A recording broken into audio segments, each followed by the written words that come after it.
قابل رحم لوگوں سے نفرت تھی اسے، مگر نہ جانے کیوں اس وقت سامنے بیٹھی لڑکی سے انسیت محسوس ہوئی۔ ڈونٹ وری، ابھی آپ میرے ساتھ جائیں گی، آہستگی سے کہا۔ اس دفعہ لہجے میں بے رخی نہیں تھی۔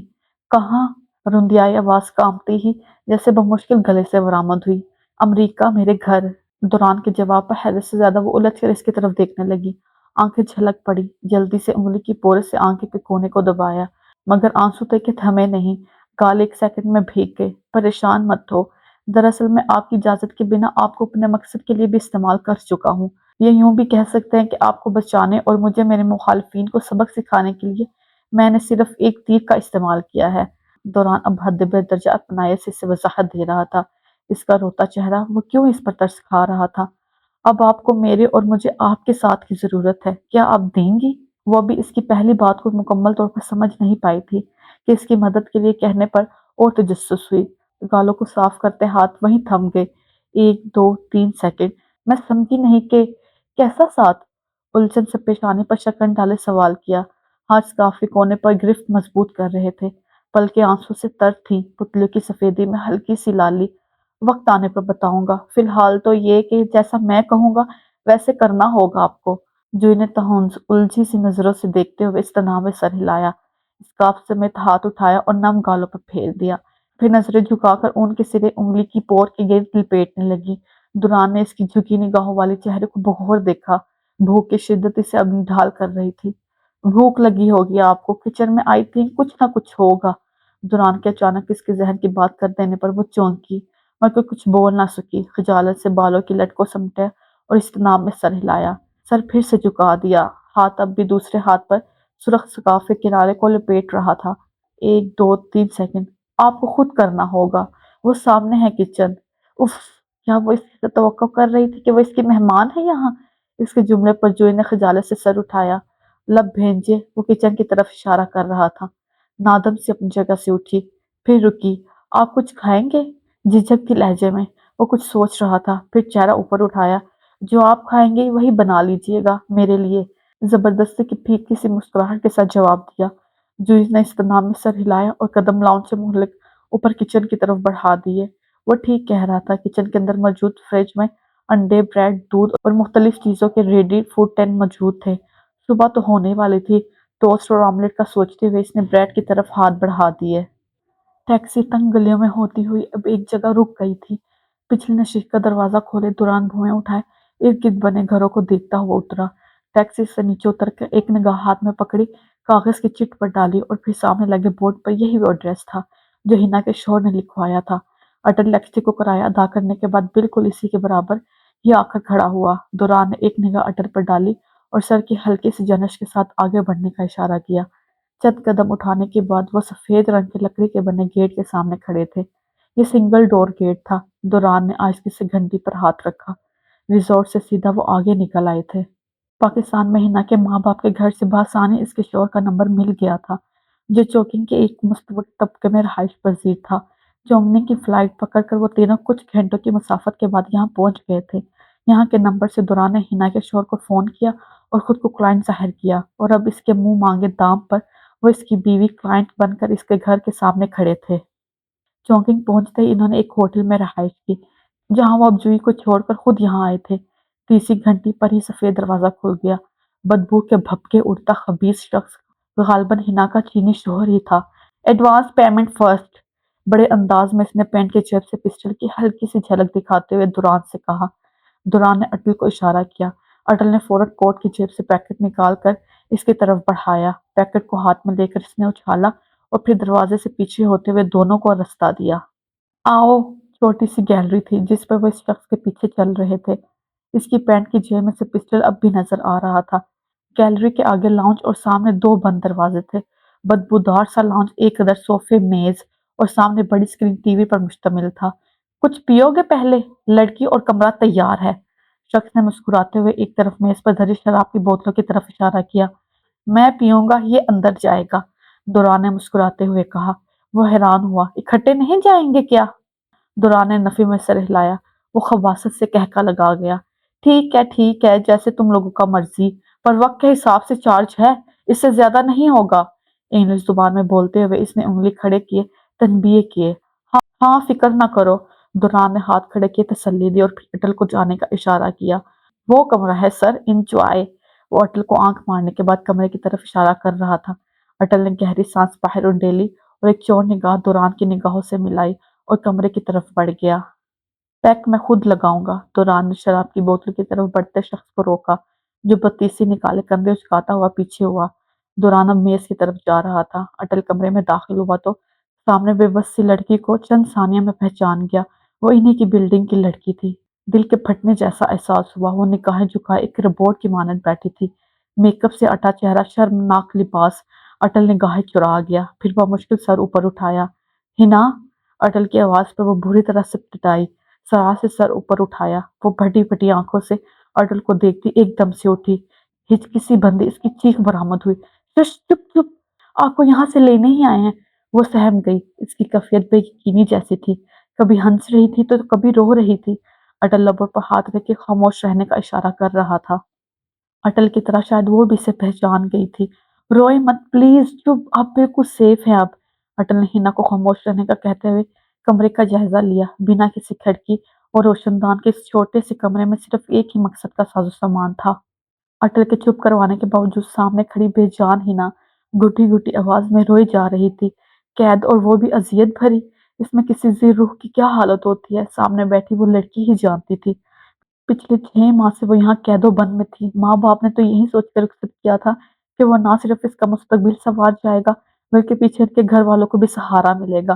شادی کے جھانسے میں یہاں لا کر شوہر اس سے 6 ماہ سے جسم فروشی جیسا گھناؤنا کاروبار کروا رہا تھا۔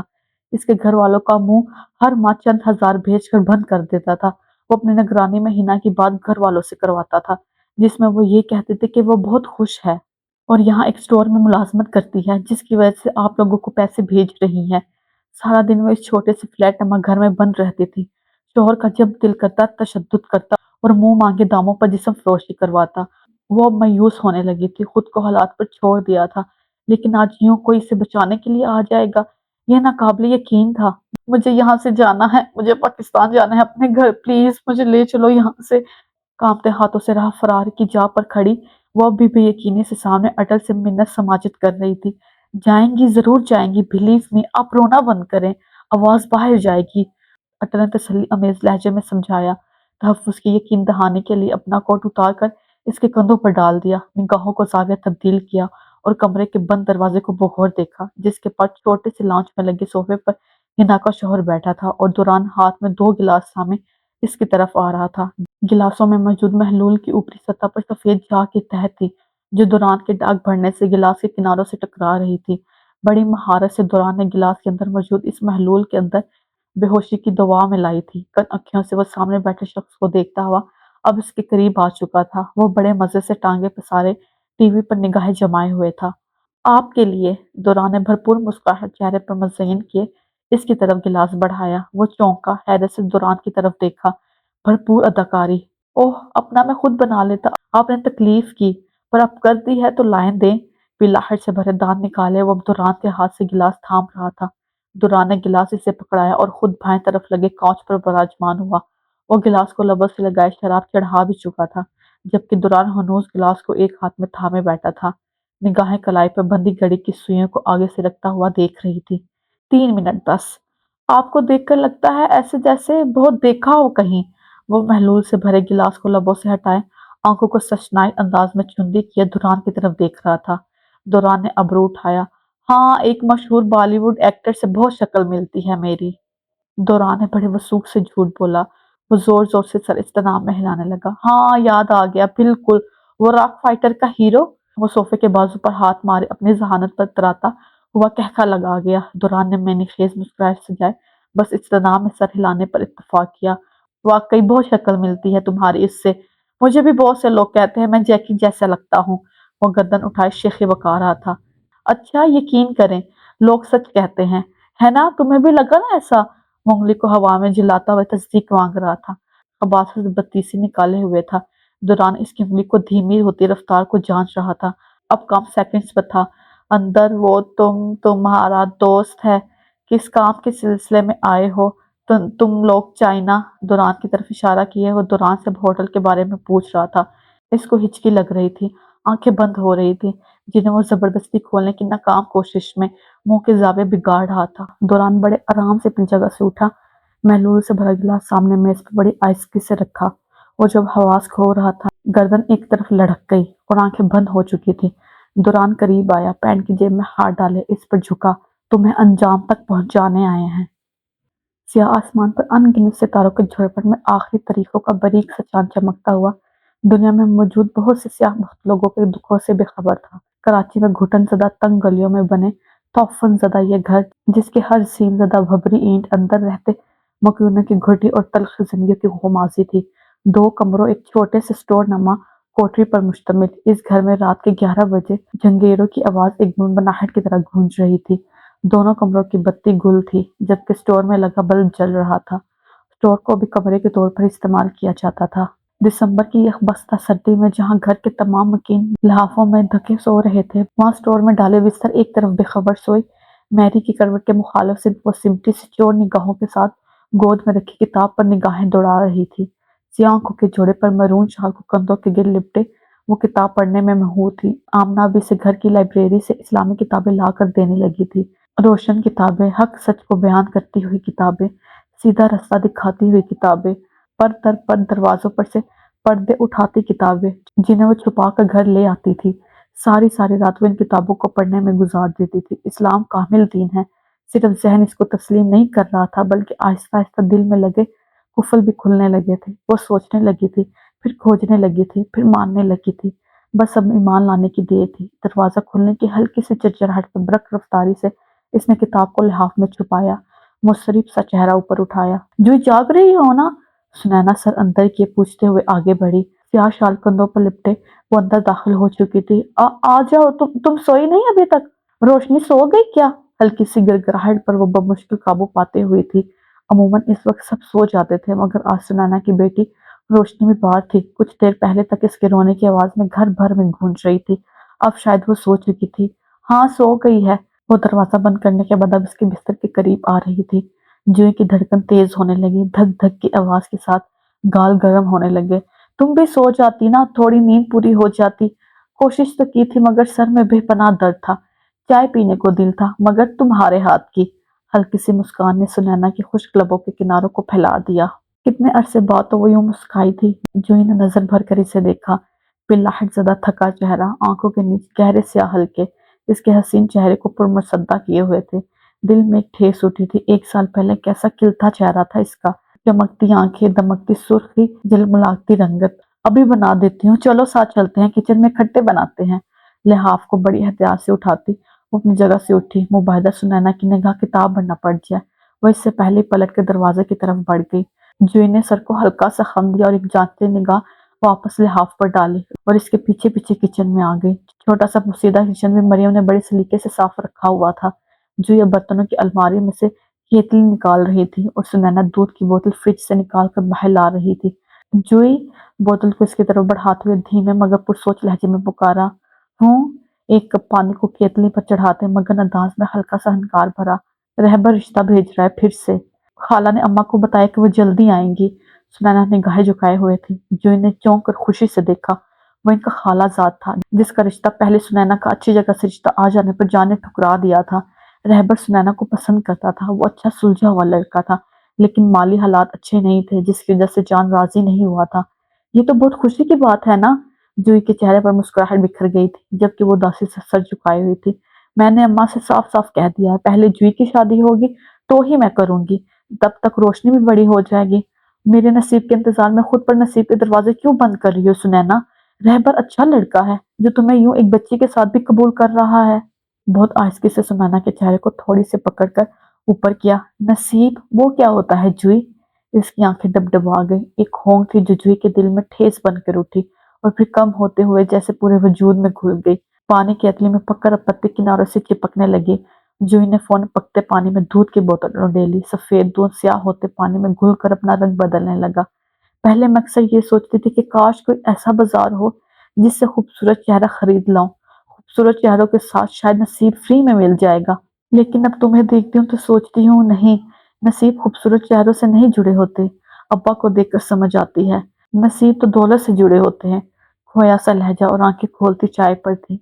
چینی کے 2 چمچ کیتلی میں انڈیل کر وہ گمسم کھڑی سنینا کی طرف پلٹی۔ وہ مسکرائی تھی، پھیکی سی مسکراہٹ۔ سنینا نے تڑپ کر اس کے چہرے پر نگاہ گھمائی۔ تم بدصورت نہیں ہو جوئی، کیوں ایسا سوچتی ہو؟ تم بہت پیاری ہو، تمہاری آنکھ اتنی خوبصورت ہے، سیاہ بڑی سی گھنی لمبی پلکیں، تمہارے چہرے کا ہر نقش اتنا معصوم اور جاذب نظر ہے کہ سنینا جلدی جلدی ایک ہی سانس میں جوئی کو اس کی خوبصورتی سے اشنا کرا رہی تھی۔ وہ بے ساختہ ہنستی، نہ ختم ہونے والی ہنسی، کندھے ہل رہے تھے، سیاہ کناروں والے لبوں کے نیچے سفید ترتیب سے تراشتے دانت بھی دکھنے لگے۔ ہنس کیوں رہی ہو؟ سچ کہہ رہی ہوں بالکل، وہ تمہارے بال لوگ تو ایسے کل ڈالنے کو پتہ نہیں کتنے پیسے لگا دیتے ہیں۔ سنینا نے خفگی سے گھورا۔ وہ ہنستے ہوئے چائے کیوں میں انڈیل رہی تھی اور سر کو آہستہ سے نفی میں ہلا رہی تھی۔ میں نے کب کہا تم جھوٹ کہہ رہی ہو؟ تمہیں میں واقعی بہت خوبصورت لگتی ہوں گی، کیونکہ میں تمہاری بہن ہوں اور تمہیں مجھ سے محبت ہے۔ کسی اور کی نظر سے دیکھوں گی تو نہیں لگوں گی۔ چائے کا کپ اسے پکڑاتے ہوئے وہ اب بھی ہنس رہی تھی۔ نہیں، ہرگز نہیں ہے، دیکھنا ایک دن کوئی شہزادہ آئے گا میری جوئی کے لیے، سنینا نے جوش سے کہا، چائے کا کپ دونوں ہاتھوں میں تھامے۔ اس کا موڈ یکدم خوشگوار ہو گیا تھا، چائے کے کپ سے اٹھتی بھاپ اس کے چہرے تک اڑ رہی تھی۔ پھر سے ڈائجسٹ پڑھنے لگی ہو نا؟ مت پڑھو، حقیقت بہت تلخ ہوتی ہے اس سے۔ جوئی نے مصنوعی شکن ڈالے تنبیہ کیا۔ نہیں تو کہانیاں ہمیں جینے کے طریقے بھی تو سکھاتی ہیں، ہر کہانی رومانی اور خیالوں سے پرے تو نہیں ہوتی، بہت سی کہانیاں سبق آموز بھی ہوتی ہیں، کہاں کیا غلط ہے کیا صحیح ہے یہ بھی تو سکھاتی ہیں۔ اچھا اماں دادی، پڑھ لیا کرو۔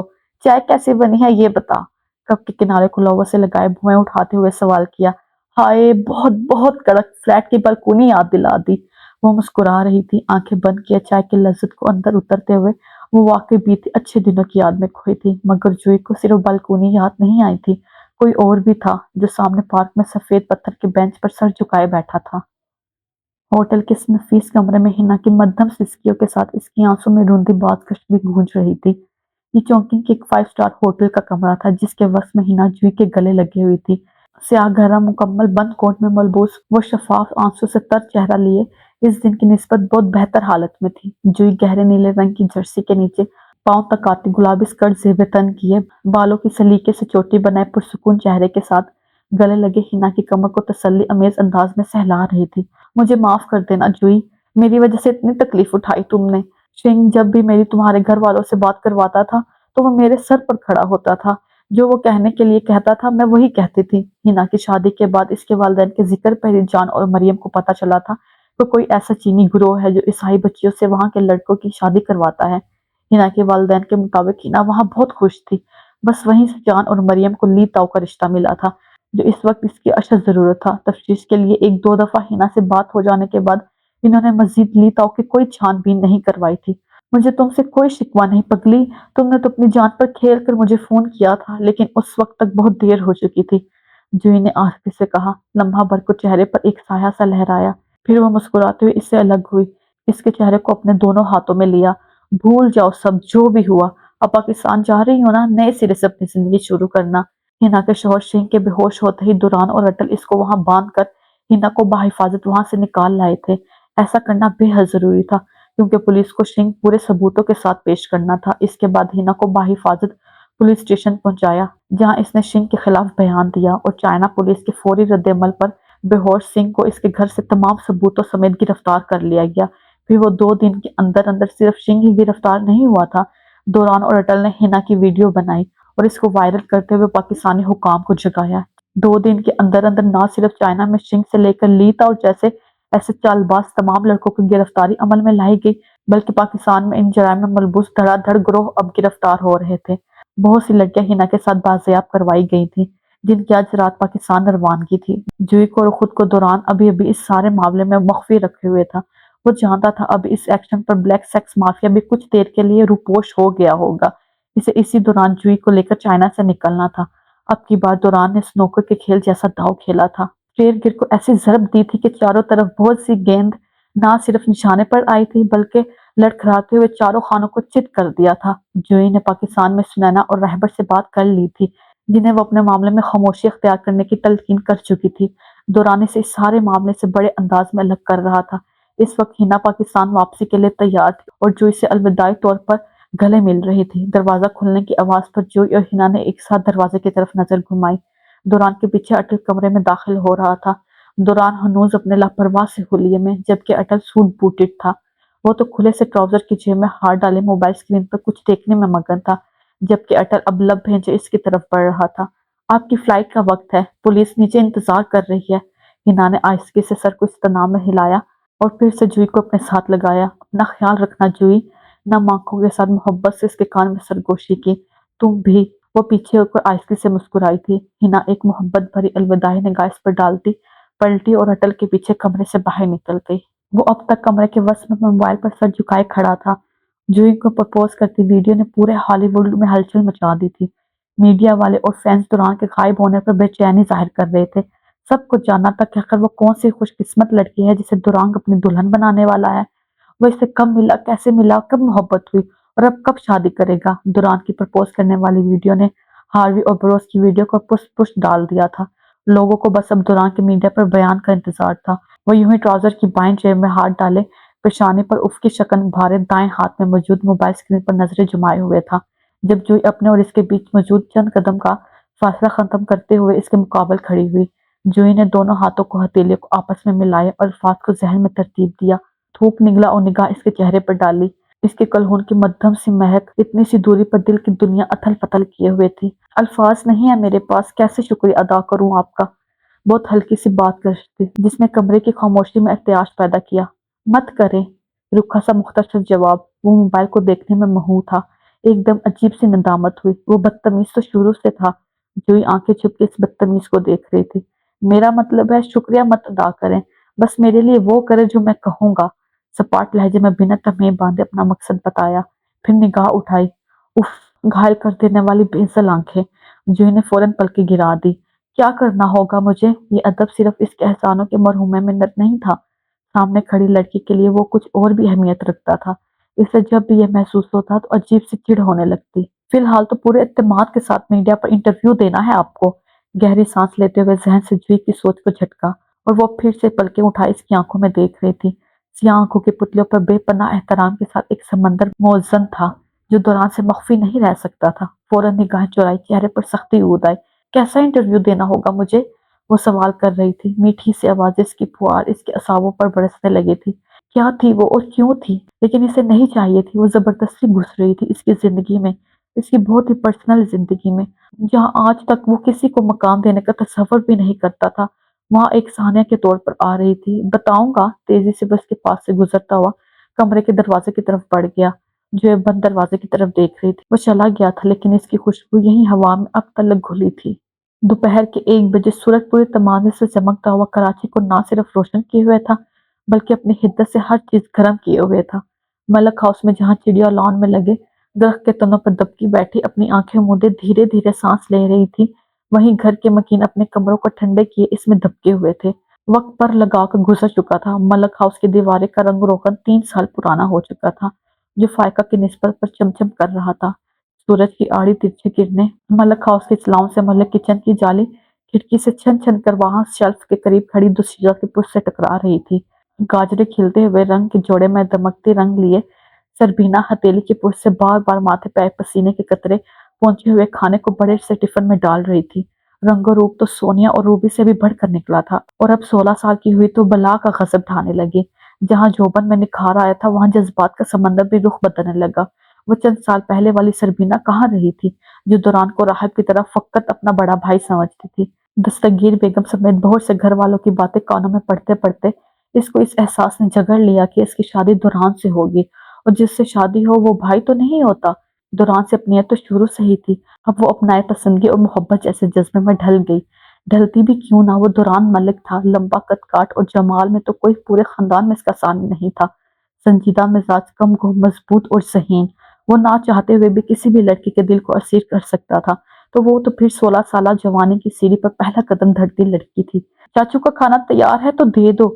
دوران نے کچن کے دروازے پر ہاتھ دھرے عقب سے آواز لگائی۔ وہ چونکی اور پھر مسکرا کر پلٹی۔ سفید ٹی شرٹ نیلی جینس میں ملبوس وہ شاید ابھی ہسپتال سے گھر آیا تھا۔ جی تیار ہے، بس ٹفن میں رکھ رہی تھی۔ تیزی سے ٹفن کے اوپری ڈھکن کو گھمایا۔ یاور ملک کے ہارٹ اٹیک نے گھر بھر کو ایک دفعہ تو ہلا کر رکھ دیا تھا۔ اب بھی وہ ہسپتال میں داخل تھا جہاں اس کی مکمل دیکھ بھال کی ذمہ داری دوران پر تھی۔ 19 سالہ دوران گھر اور ہسپتال میں گھن چکر بن گیا تھا۔ یاور سے محبت اتنی تھی کہ سارے وقت میں اس کے ماتھے پر ایک شکن نہیں آتا تھا۔ اپنی پڑھائی کو پس ڈالے وہ دن رات یاور کی خدمت میں گزارتا تھا۔ اب بھی وہ دوپہر کا کھانا لینے گھر آیا تھا۔ اسود کی کرم نوازی تھی کہ کار آج کل اسے دے رکھی تھی، ورنہ تو اس تپتی گرمی میں ہسپتال سے گھر کے چکر بہت کٹھن ہو جاتے۔ سربینا ٹفن مکمل بند کرنے کے بعد پشت پر ہاتھ باندھے پیچھے ہوئی تو وہ کار کی چابی کو بائیں ہاتھ میں منتقل کرتا ہوا آگے بڑھا۔ چہرے پر تھکاوٹ، بال بکھرے سے اور کپڑوں کا حال بھی ملک جلک سا تھا۔ مجھے بھی ہسپتال جانا ہے۔ دوران نے ٹفن کو کچن کے شیلف پر سے اٹھانے کے لیے ہاتھ بڑھایا ہی تھا جب سربینا نے آہستگی سے ہسپتال جانے کی خواہش ظاہر کی۔ دوران نے جھکی نگاہ اوپر اٹھائی۔ چلو، سنجیدگی سے کہا اور فوراً پلٹا۔ سربینا جلدی سے کمر کے گرد باندھے دوپٹے کو کھولتی اس کے پیچھے چل پڑی تھی۔ جانتی تھی وہ اس کا انتظار نہیں کرے گا۔ اگر وہ تاخیر کرے گی تو وہ چلا جائے گا، اس لیے جس حولیے میں تھی فوراً دوپٹہ کندھوں پر درست کرتی چل پڑی۔ گاڑی گیٹ سے باہر گلی میں ہی کھڑی تھی۔ وہ ٹفن پچھلی نشست پر رکھ رہا تھا جب سربینا تیزی سے فرنٹ ڈور کھول کر ڈرائیونگ سیٹ کے ساتھ والی سیٹ پر براجمان ہوئی اور وہ ڈرائیونگ سیٹ سنبھال رہا تھا۔ دوران پر چٹی سی نگاہ ڈالے وہ دھیمے سے مسکرائی۔ دوران کے چہرے پر بڑھتی سختی سے بے نیاز وہ بار بار اسے چور نگاہوں سے دیکھ رہی تھی۔ اس کے ساتھ یوں گاڑی کی فرنٹ سیٹ پر بیٹھنا اس کے دل کو گدگدا رہا تھا۔